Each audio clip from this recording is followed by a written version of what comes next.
Now on Tucson Business RadioX, Heather Wilpert from the Tucson Metro Chamber and her guests for The Business Of. Welcome to The Business Of. We usually stream live from the Tucson Business RadioX studio inside the Stewart Title building in Tucson, Arizona. But today, because of the COVID-19 pandemic, we're practicing social distancing from our own remote locations. I'm sitting in my living room. Today, our topic is the business of cannabis. I'm excited to introduce my special guest, who is a Eller College of Management graduate back in what year did you graduate, Mo? 2005. 2005. And since then, he's become the co-founder of iLava and iLava Hemp product line, and is the partner in 2 Arizona dispensaries, the Downtown and B2 dispensaries. And let me introduce Mo Asnani. Say hello, Mo. Thank you for having me, Heather. Glad to be on with you guys today. You're welcome. I'm so glad you were available. I know things got a little turned around at the end here when we had to not be in the studio, so I appreciate you being so flexible. Let's go ahead and get started. Tell us a little bit about yourself, how your journey took you from University of Arizona to where you are now. Yeah, so I graduated from the U of A in 2005 and started, at a healthcare information systems company called Cerner out of Kansas City. So that was clinical informatics that I was doing for some time, and then I got into managed care information systems. So really a lot of regulatory compliance, even though it was on the technical side, was my background. And then Arizona legalized medical marijuana in 2010. So I really started researching that at the time and understanding what the application process would look like, almost memorized some of the rules, if you will. And at that point, we, looked at the timeline, and the dispensaries weren't actually opening and being awarded until 2012. So that gave us some time to kind of understand where strategically we wanted to apply, what we wanted to do. And really I had my personal reasons for being in cannabis too, because in 2006, when my mom had breast cancer for the first time, I was seeing, her response to the drugs that were being given along with the therapies, and they weren't very effective. So I knew that there was obviously a long ways to come for medical marijuana, and that's the journey we've been going down.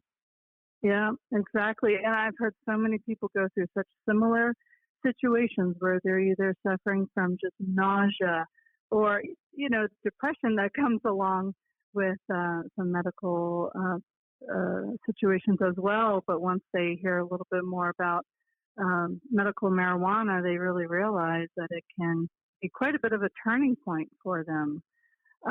So when people come into your store and they say, or your dispensary, whether they are dealing with the side effects of cancer treatment, chronic pain, sleep disorders, how do you give them guidance as far as what might be more effective for them along your whole line of products? How do you know what to guide them towards? So usually the best approach that you can take is an individual one. And with a lot of patients, what they get is the flexibility of trying many different things to figure out what works for them. The difference between traditional medicine and alternative, herbal medicine like cannabis is that it's not a one-size-fits-all where it's like, here's your pill, here's your dosage, off you go. It's more so, genetically, the way you're wired. Some modalities may work better. So for some people, smoking and vaping may not be an option at all because of sensitive lungs, and that's where edibles, topicals, tinctures, and that come into play. We actually have a medical director who spends a lot of time educating our care consultants, our patient care consultants, on what products work best for different conditions. Again, everybody's different, so we don't say this is going to work for you necessarily. But what happens is that once people get their card and they come in, they learn about, 500 different products, and they do that in a very short amount of time, because right off the bat, it's like, okay, what's your condition? And from there, we can narrow it down. And that's the thing. They have the ability to access any of the products that we have, not any specific ones, because of their medical marijuana card. Exactly. Yeah, and so for the listeners who aren't familiar, maybe they've heard the terms such as THC or CBD. Give us a little Cannabis 101 and tell us what the difference is between those and maybe different ailments that they might help address. Sure. So two of the main things to remember are that there are cannabinoids and there are terpenes. Cannabinoids are the molecules like delta-9 THC, cannabidiol, also known commonly as CBD, as well as, delta-8 THC is another one that we focus on. And then you have terpenes like myrcene and beta-carotene. I'm trying to say it the right way, but very complex, molecular structures in plants that help transport the cannabinoids to your sensory system. So when we test our product, we do it for both cannabinoids and terpenes, and people know, like, okay, this flower is higher in CBD, so it's going to have a much more balanced effect. Whereas if something is very high in THC with no CBD, it could be very psychoactive, sometimes great for sleep, but not necessarily, something you want to go to work on. And I think that's the thing with CBD and why it's become so prominent is that it's now, hemp is now legal, and CBD is also found in hemp. So not just in cannabis, and it's federally legal if it's less than 0.3% THC. So a lot of people see the CBD stores, the CBD signs, but I still really encourage your listeners to look for lab results of any CBD product they're buying to make sure that the amount of CBD in there is actually accurate. That is something that and that's what I was wondering. Yes, exactly. Since it is seeming to be popping up on every corner, how do you know? I mean, is there certain ingredient or percentage of the breakdown of the ingredients or something like that? How do you know as a consumer what is legit and what is just some sort of, mass-produced thing that maybe doesn't have the qualities you're really looking for? Really, when it comes to CBD, for example, it's milligrams per gram, and that's very easy to measure. Most of the labs in Arizona that do any kind of cannabis or hemp testing, and that's legally required for hemp, and it will be legally required for cannabis by the end of the year. But we've been testing, even though it wasn't mandatory since early 2016, since the first lab opened here in Tucson to do testing. And I think having, 500 milligrams in this tincture bottle, that's 1 ounce. How do you know there's really 500 milligrams in there? Well, if there's a test result for that batch that matches the batch number that's on the label, then you can say, okay, I verified this as a third-party website, which actually shows, the results for that batch. That's what we're doing because we saw a lot of products out there that were not matching up with, the number that's on the label. So what we started doing is having every batch tested and actually printing it on the label ourselves so that it's more accurate. Yeah. Right. That's important. Yeah, and I saw that Netflix series called Explained, where one of the shows was Weed Explained. And it was really interesting, some of the things they were saying about the lack of consistency in labeling. And did you see that? Do you know which show I'm talking about? I haven't, but, one of the things about people like me, when you're in this industry and you've been this deep in, I try to avoid cannabis shows on TV just because it's like, sorry, you don't want to take your work anymore at home than you already do. Exactly. And so, I was really interested to see that just within Pima County, there are nearly 31,000 registered medical marijuana patients. And so I'm curious, with that, I feel that the stigma of the typical, marijuana user is changing over the years now. It's not just the, 1960s, 1970s hippie and Haight-Ashbury. Now it's, all sorts of people. So tell us a little bit about some of the patients who come in to see you, just for the cross section of what you see. So what's really interesting, we've gotten to see the full circle. We opened this, the first dispensary in August of 2013, where there was definitely a lot more stigma around this ecosystem than there is today.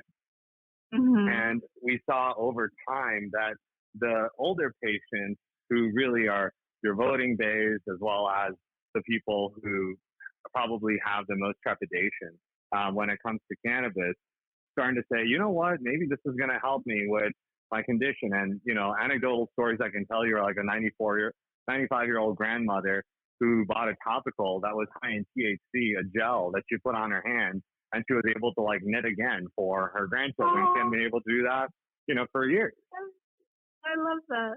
Yeah, actually, a friend of mine's mother, who's in her mid-80s, was just frail and just getting so thin because she had absolutely no appetite. And now she'll have a gummy a day, and she's put on a little weight, and her mood is better, and it really has been life-changing for her. So I'm sure you see a lot of that, too, where people are really actually getting healthier, whether it be physically and or mentally. You know, one of the most interesting things about Arizona is the data that we have here as a state. The government, or rather the state government, has the data, but you have 225,000 patients now, and every one of those card holders, when they got their cards or renewed them, you have to match that up with a pharmacy control database. So if somebody was to actually go and look at that data set in an aggregate way, they could compare and say, hey, you were taking 200 milligrams of oxycodone, you know, 4 years ago, and you can tell that because they're uniquely linked in that database, and then say, okay, now you haven't taken any milligrams of oxycodone for 3 years. So in terms of a harm reduction study, where you're able to look at the true effect of cannabis on opioid usage, I think that's something, you know, we should be doing or need to do relatively soon, because now Arizona has the kind of data that a lot of states don't have. Every transaction that we do, we log into the state website. So they're literally collecting every single gram in this database, and they can compare that for the person. So it's pretty incredible, the data that Arizona has. Yeah, that is. Now, tell me about the States Act. I know you're involved with lobbying for that, correct? But I'm not familiar with what that is. Is that what you were just mentioning? No, the States Act is, you know, there's obviously some changes in federal law that need to happen. There's the two things that are very hard about the cannabis industry are, A, there's an IRS tax code called 280E, which says you can't take a lot of basic deductions, which really, if, you know, is implemented to what it's supposed to be, most cannabis businesses would shut down or go bankrupt. So it's a very punitive tax law that was done in the early 80s before anything, you know, became legal. And that's still being applied by the Internal Revenue Service to cannabis businesses. So that is the worst thing right now. And I'd say the second thing is banking. Banking is something that we don't openly have access to. Some banks are definitely looking at it. And, you know, there are maybe 2 in this state that are doing it. But the fact that the major players are not doing it yet has made it very hard in cash-only business for a long time for a lot of people. Right, and that's tricky with the cash only. I mean, I know that you're paying taxes, but how is that paper trail even monitored when it is cash?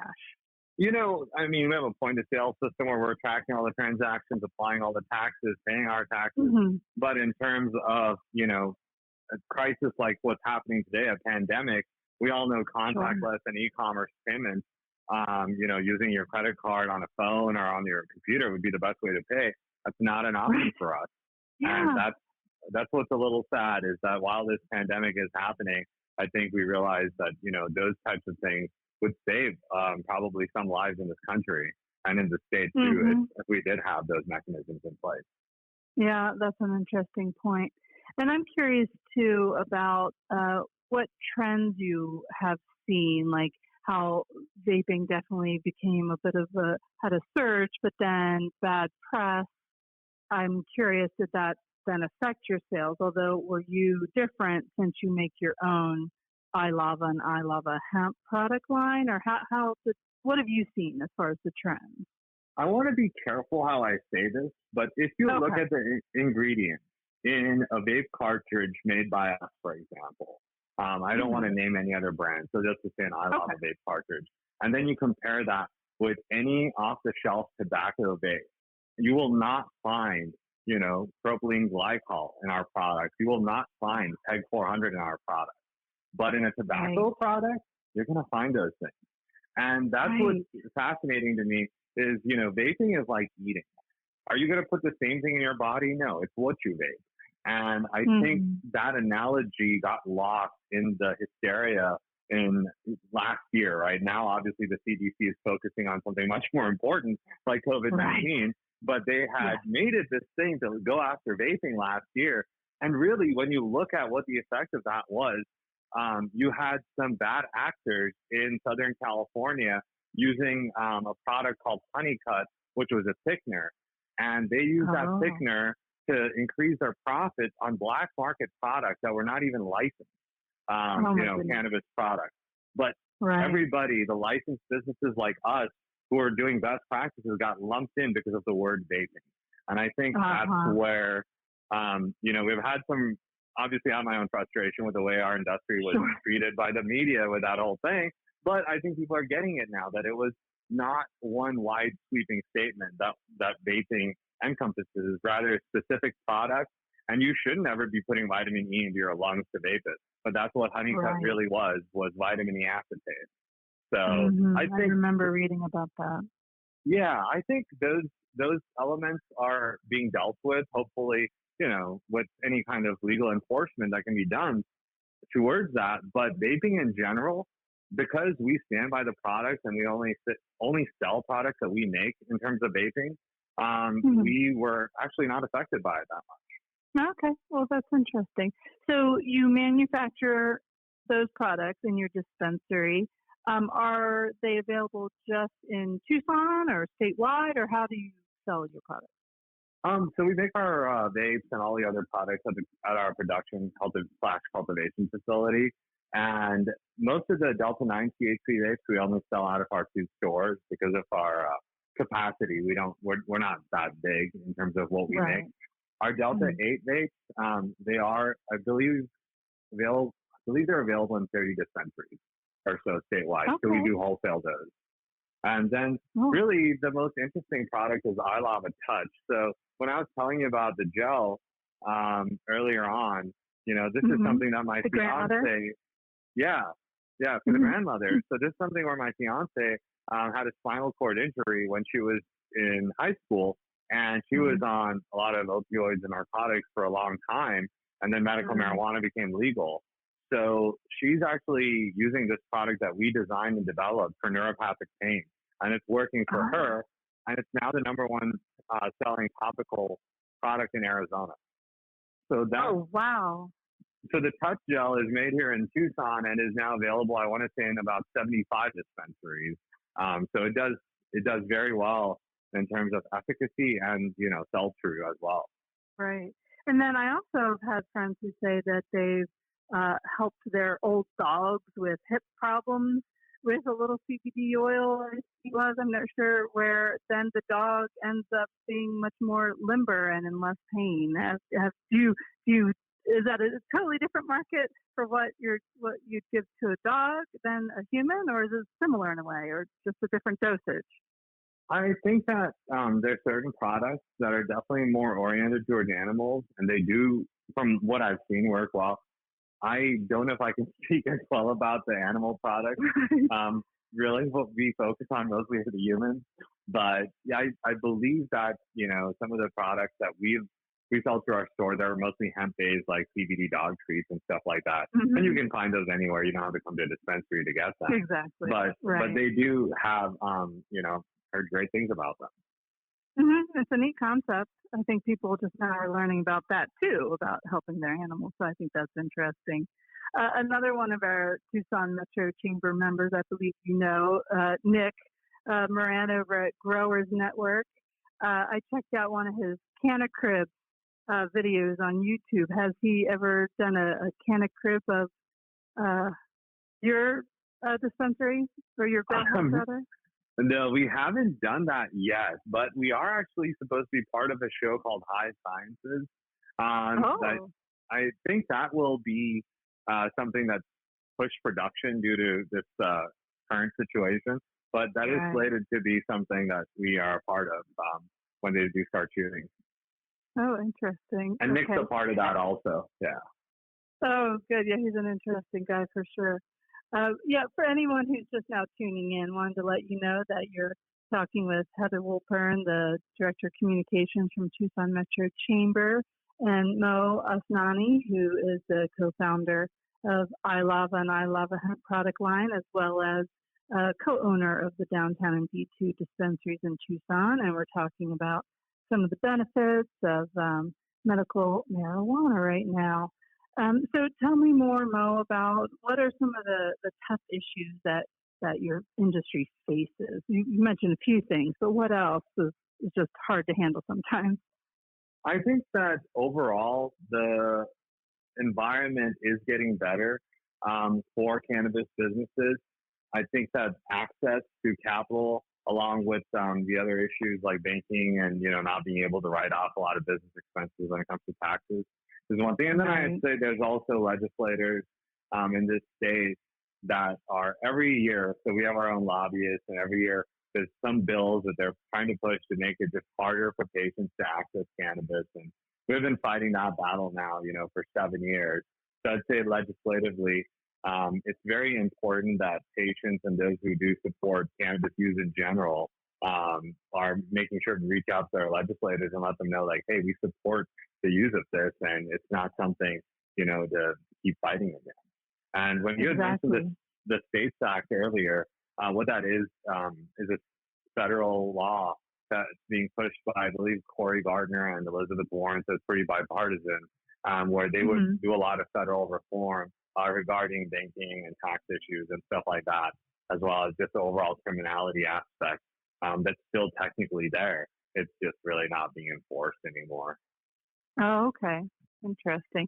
So what we're going on right now during this pandemic, the fact that dispensaries, at least here, are considered essential businesses. So I'm sure you're relieved to hear that for the sake of your business, but tell us even more about, why people do believe that it is considered essential. I think that it's really something where you have to behave like a medical business. So for us, we masked up our employees. We got gloves for everybody. We started to treat it like sanitizing the entire facility multiple times a day, restricting access to the actual medicine room, if you will. The dispensing area is in the back, where you're able to visit if you're a patient and really get your product from back there. But now that's no longer allowed. So you are having to... I love the idea of the curbside pickup that you have. I think that's brilliant. Yeah, so curbside pickup, delivery, we're actually able to take debit cards through deliveries through some of the things that we have worked out with our banking and merchant services. And then, being able to come in the waiting area and just pick up your order. I think the fact that we're an essential service means that we have to take those steps, right? Otherwise, you're simply exposing your employees and the patients to an unnecessary risk. So, yeah, I made it my top priority to start getting masks, from anywhere I could, as well as air purifiers, everything we could to make it just a safer environment. Good. Yeah, I wish more businesses would have stepped up to the plate a little earlier. Really, we could have saved some challenges that people are going through right now. We always like to have our it is tough though to get some of this stuff. I feel for the restaurants in this town who are really getting hit the hardest right now. I know. We're doing what we can to. We teamed up with the Barrio Brewing Foundation Fund, who is generously donating $25,000 to the business or bar and restaurant owners to then distribute to their employees. So we're hoping that makes a little bit of a difference to people who are struggling even just to get the groceries right now. So it's definitely tough. And I try to keep the podcast as evergreen as possible, but I do have to say that today is Arizona Gives Day, speaking of being generous. And I know that your company, I would guess that you, or I believe I read somewhere that you do give to nonprofits and charitable organizations. Do you want to touch on that?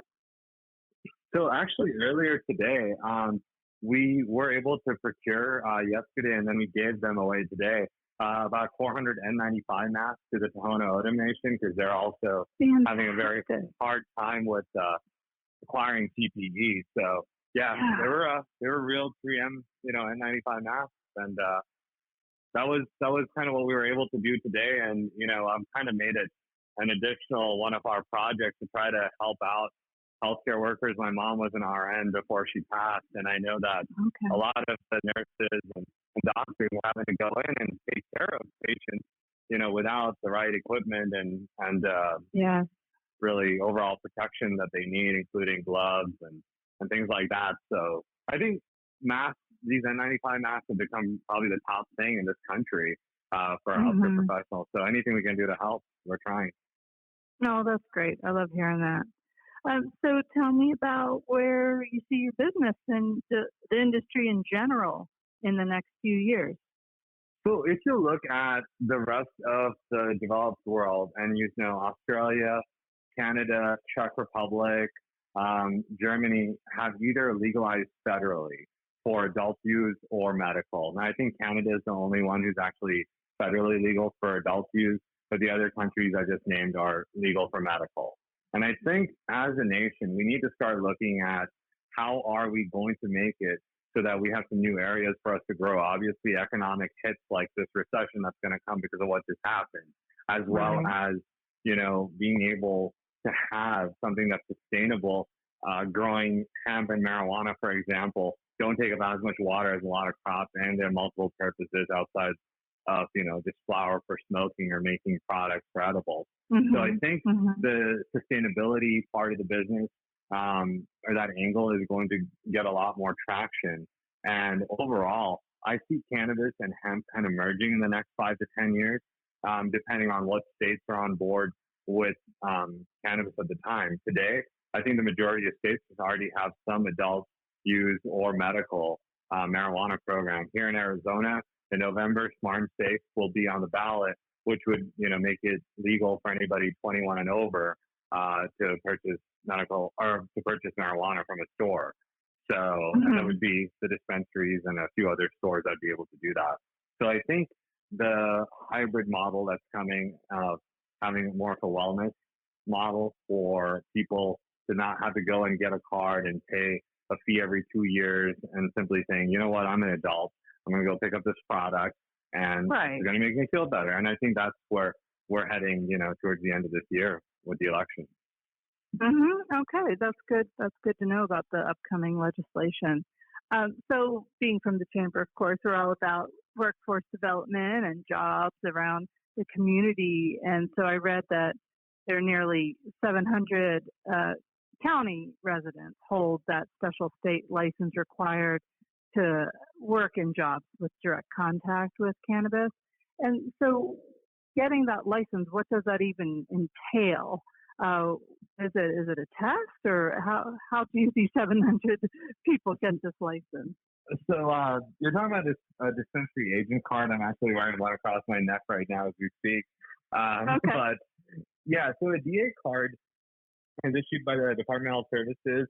Really, you just can't have any criminal history, and you have to submit, a fingerprint check, go through your, background. That's what they do. You give them a form attesting that you won't divert marijuana, provide them a picture to put on the card, and then you also pay a $500 fee. So any cannabis business, so for us, we have 120 employees, give or take.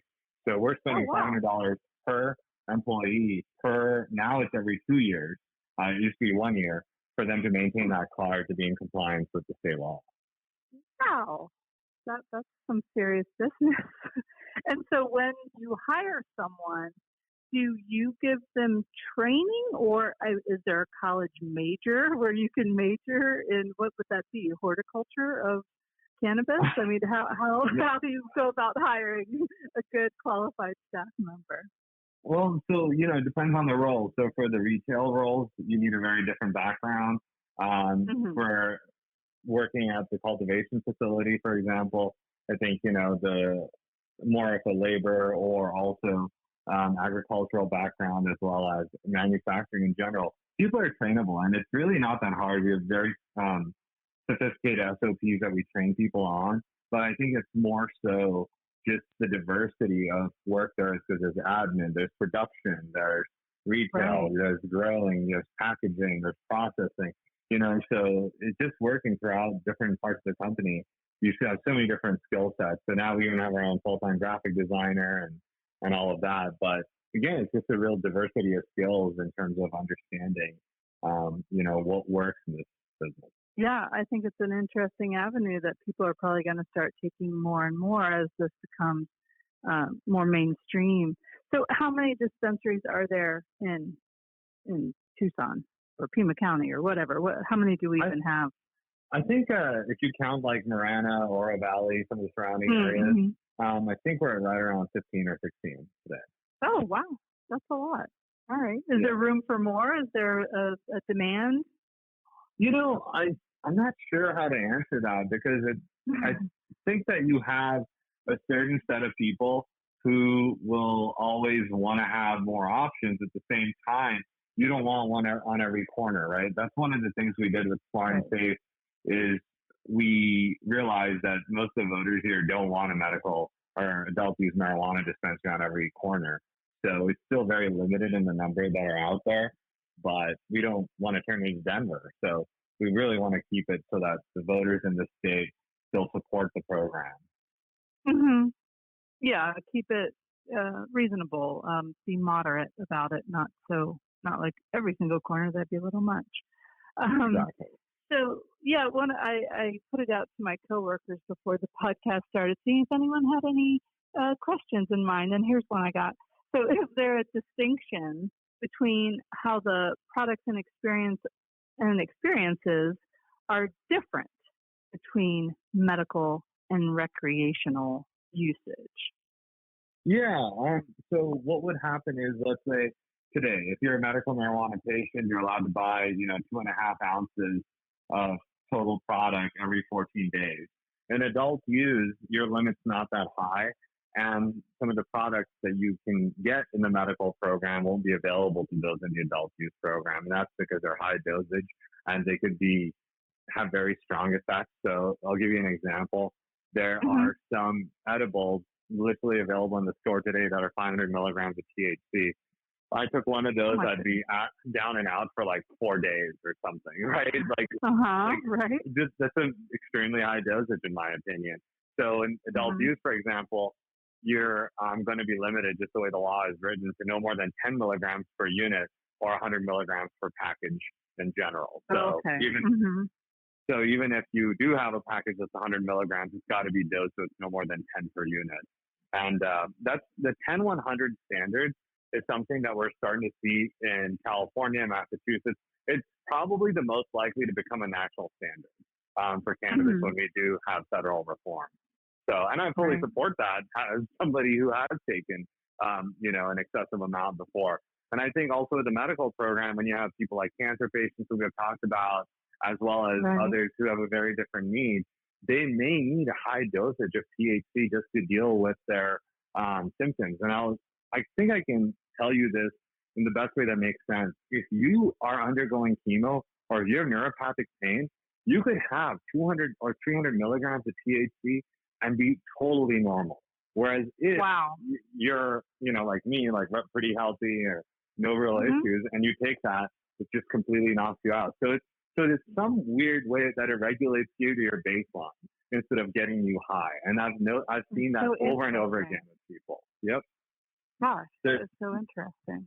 Yeah. So the kind of pain you would have from a car accident because your spine or something like that, every time we see the same thing is that the person who's taking a much higher dose is not getting high. Wow. That's really interesting. Yeah. But again, adult use is more of a wellness product, and that need is not there. So those people probably shouldn't be taking very high dosage products. Exactly. And it seems like more people are definitely starting to cook with weed now, too. I mean, originally you would hear people just talk about a brownie or a cookie, that sort of thing. But now it's getting a lot more creative and a lot more gourmet. Do you sell those sort of products, or have you heard about them? Yeah, I definitely know what you're talking about when it comes to, the gourmet type of products. But remember, those don't have a very long shelf life. So for us, we're more focused on making sure that the products that are on our shelves stay good for some time and also don't expire out, because then you can have a whole different litany of problems if you have expired edible products, Gotcha. So, right, exactly. So and we then with focus people on shelf-stable. Right, no, sorry. Right. No, I was just asking more about, again, with the medical marijuana card. I'm so curious about, a number of questions that I've just always wondered myself. Is that information confidential? Say if you do get drug tested at your work and you come up positive, can you say, oh, well, I have anxiety, and so I have this medical marijuana card? Like, is that forgivable, or is it just depending on the company themselves of what they allow? So let me preface this with, I'm not an attorney, but this is my best understanding of the law as it is today. So to answer your first question, absolutely confidential. There's actually a statute that I've memorized, ARF 36-2806, which is the confidentiality clause. So the Department of Health Services isn't allowed by law to share any patient information. And then as dispensaries, we obviously have a responsibility to keep it confidential too. So yeah, patients there's no public list or anything like that. And with 225,000 Arizonans on that list, it's not exactly a small list anymore. So again, not something to worry about too much. Right. Yeah. Right. Now, what about this? Do you have a maximum of what someone can purchase? It's not in your control whatsoever, but what if someone then tries to give or sell to someone else who doesn't have the medical marijuana card? Is that just, it's out of your hands, I would assume, or is there a cap on what someone can buy in a week or something like that? So yeah, the 2.5 ounce limit is the legal limit. So let's say you came in and you bought, 1 ounce. We put that into the system that the Department of Health Services has, and then if you go down the street to another dispensary, your buying quota has actually been reduced in real time by an ounce.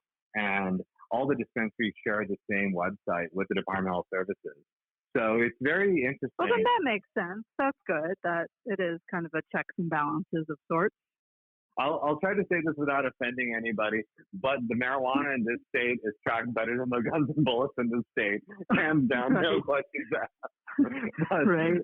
Yeah. To answer your other question from a little bit earlier, in terms of, I think if you had asked me this correctly, I'm trying to remember, it was right after your other question about about employers and if you're using. I've always wondered about that. Mm-hmm.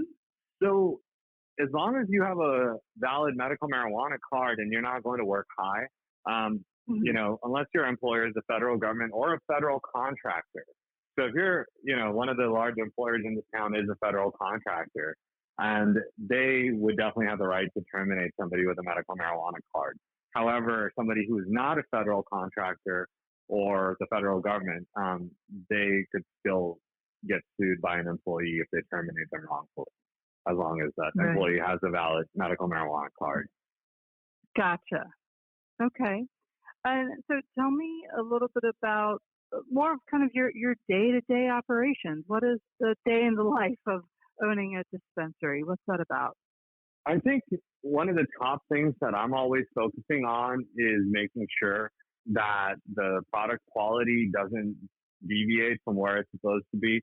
And when you're doing something that's a combination of agriculture, processing, manufacturing, branding, it's really important, to close that customer experience loop, along with the fact that you're tying this all together and making sure that the consumer experience from a patient perspective isn't shifting in a negative way. So I still, even in this pandemic, I wear a mask. I'm still coming in every day.